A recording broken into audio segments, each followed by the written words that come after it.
গলাচিপায় সহকারী শিক্ষকদের কর্মবিরতি, প্রধান শিক্ষক ও কর্মচারী দিয়ে পরীক্ষা গ্রহণ। বিস্তারিত দেখুন পটুয়াখালী গলাচিপা প্রতিনিধি মোহাম্মদ জসিম উদ্দিনের পাঠানো তথ্য ও ভিডিওতে।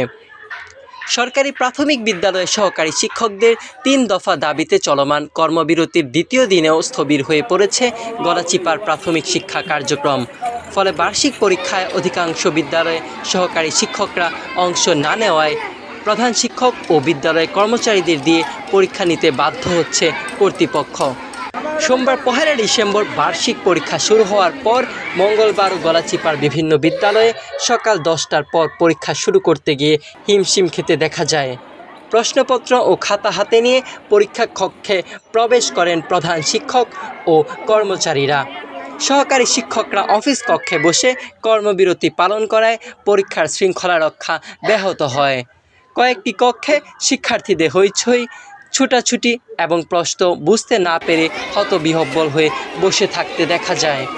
শিক্ষকদের অভিযোগ, দীর্ঘদিন ধরে ১০ম গ্রেড বাস্তবায়নের দাবিতে আন্দোলন করছি। ঢাকায় সহকর্মীদের উপর হামলার পর সারা দেশে কর্মবিরতি চললেও ১১তম গ্রেডের প্রজ্ঞাপন এখনও জারি হয়নি। তাই দাবি পূরণ না হওয়া পর্যন্ত কর্মবিরতি অব্যাহত থাকবে। অভিভাবকদের অনুযোগ, পরীক্ষার সময় কর্মবিরতির কারণে শিশুরা মানসিকভাবে ক্ষতিগ্রস্ত হচ্ছে। অনেকে প্রস্তুতি নিয়েও স্বাভাবিকভাবে পরীক্ষা দিতে পারছে না। প্রধান শিক্ষকরা জানান, সহকারী শিক্ষকরা দায়িত্বে না থাকায় বাধ্য হয়ে পরীক্ষা নিতে হচ্ছে, কিন্তু একা সম্পূর্ণ পরীক্ষা পরিচালনা করা অত্যন্ত কঠিন হয়ে পড়েছে।